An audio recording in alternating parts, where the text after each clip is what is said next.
St. George was born around 280 AD at Cappadocia, of noble and Christian parents, and he was brought up in the fear and love of God. His father was named Gerontius, and he was a Roman army official from Cappadocia. His mother, named Polychronia, was a Christian woman from Lydda, Palestine. His father died early in childhood from fighting enemies of Christ, as we're told. That is, he refused to denounce his faith, his Christian faith, and as a result was suspected to have been martyred. You see, at the time the Roman Empire was led by Diocletian, and the Roman Empire was just coming out of the crisis of the 3rd century, or military anarchy, as it is described. This was a 50-year period during which the Roman Empire nearly collapsed under the combined pressure of repeated foreign invasions, civil wars, and economic disintegration. The crisis is said to have ended with Diocletian and his restructuring of the Roman imperial government, economy, and military. Diocletian, to best lead this huge empire, brings in the tetrarchy, the rule of 4.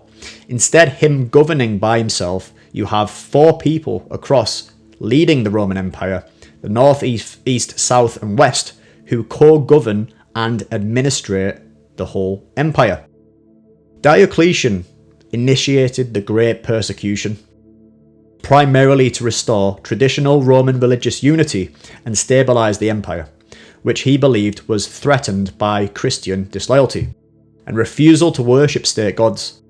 He viewed the growing, exclusive faith as a treasonous, disruptive influence undermining traditional Roman authority.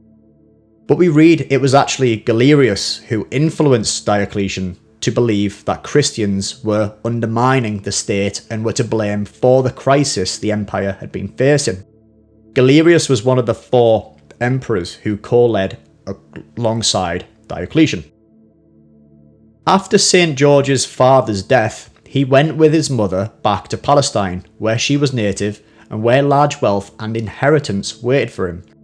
Distinguished by his birth, education, and physical advantages, he was readily admitted into the Roman army, where he soon obtained the rank of tribune.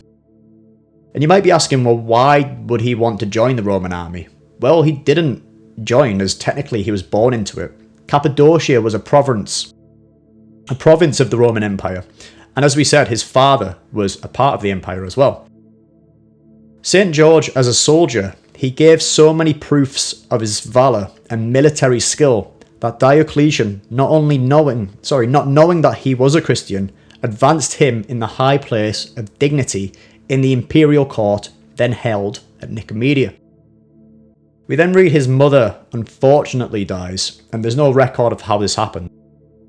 But at this point, St. George was still fairly young in years, and yet he was advanced in wisdom and renowned in all the battles in which he had been engaged. I mentioned earlier that Diocletian realised the burden of ruling so vast an empire was too great for one man to bear. He brought in 3 more people to help lead. One of the people was Maximian, who was one of his favourite soldiers, making him emperor of the western part of the empire. In the last video I did on Saint Pantaleon, we mentioned the persecution of Christians Maximian carried out, in particular the burning of 20,000 martyrs of Nicomedia. Diocletian was equally as brutal. He published an edict threatening death to all who should not at once abandon the Christian faith within his province, and requested the Senate to approve of the extension of this edict to the whole Roman Empire, east and west. St. George, devoted to the faith and unable to endure this horrible tyranny, indignantly tore down the edict. He divested himself of his military uniform, and having divided his wealth among the poor, fearlessly presented himself before the Senate, which was in the presence of the emperor. How long will you continue to increase your tyrannies against Christians? How long will you persevere in enacting cruel and unjust laws against them, endeavouring to compel those who are properly instructed in the true faith to follow religion of the truth of which you yourselves are doubtful, St. George says.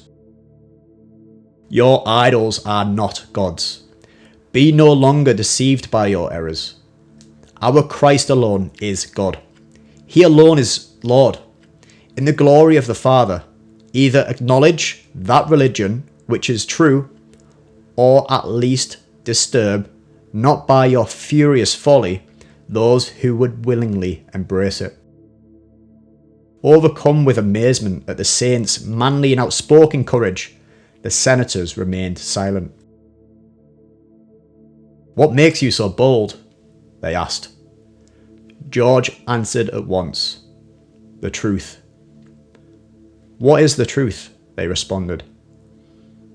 The reply promptly came, Christ Jesus, whose servant I am, confiding in my Master, have ventured in testimony of his gospel to come into this assembly. The emperor, who was unwilling to lose a man of such sterling worth, not only pardoned him, but promoted him, if George would give up Christianity. But if George refused to give up his faith, he would face torture and death. George then asks to be taken to Diocletian's idols. The emperor, thinking he is going to reject Jesus for the idols, gladly takes him. Upon arrival, George made the sign of the cross over the idol and commands the evil spirit to leave. At once, the image fell to pieces. This enraged Diocletian and had George put in chains, and that night a heavy weight was placed on his chest to torture him. Having endured through the night, the next morning asked to renounce his faith. George declined and welcomed more torture, refusing to waver. Over the next coming weeks, he experienced brutal torture, and many who were present at the time declared afterwards that they saw a man clad in white comforting the martyr during his agony. George, still completely staying true to Jesus Christ, refused to let up in any facet. Many days after, he was sentenced to be beheaded and martyred, leading him to become undoubtedly one of the most famous and highly venerated saints in Christian tradition. Now, you may have heard of the famous legend of St. George and the Dragon. The story St. George and the Dragon appears in texts and depictions from the Cappadocia region, which were founded in the 11th century, so much later from when St. George was around. The story goes, a fearsome dragon lived in a lake near Salina, now in Libya. In order to draw the lake's water, villagers each day fed the dragon 2 sheep, but when they ran out of sheep, they substituted beautiful maidens selected by lot. One day, the king's daughter drew the fatal lot, but before the dragon could devour her, George rode in. Crossing himself, he charged the dragon and skewered it with one thrust of his lance. Having saved the princess, he then converted the king and his villagers to Christianity and rode away into the sunset. While likely metaphorical, representing the fight against paganism or, more likely, the devil, this tale cemented his reputation as an ideal, unbeatable warrior in the eyes of medieval knights. So much so, during the First Crusade, Crusaders reported visions of St. George on the battlefield at Antioch in 1098, believing he was fighting alongside them. This only further describes St. George's fearlessness, but that is only having one fear, and that is fear of God. Now, if you are going to be looking into St. George, it's important to know that there is also George of Cappadocia, who was an Arian bishop. And it's important to distinguish the two, as St. George was a martyr. So while both are associated with Cappadocia, they are two very different people. 2 more interesting facts I found about St. George was a high-ranking military official in the Roman army, and legends, particularly those popular in the Eastern Church, suggest he and Constantine served under Emperor Diocletian and were friends. I mean, you can only imagine the impact this would have had on Constantine, and without a doubt contributed to his proclamation of the Christian faith, and later when he became emperor. And also as well, much more obvious fact is St. George's Cross is the flag of England, obviously where I live, which is the red cross on a white field. And this flag was first adopted by English ships as early as 1190 for protection in the Mediterranean. However, its widespread use as an English military symbol began in the mid to late 13th century, specifically appearing on soldiers' uniforms at the Battle of Evesham in 1265. I mean, St. George's love and fear of the Lord is something we ought to admire. He refused to give up his faith. Even in the face of brutal torture, he stayed true to Christ, gave up his earthly life for a heavenly one. I mean, not only did he give it up, he was happy to give it up. He did all this with a smile on his face.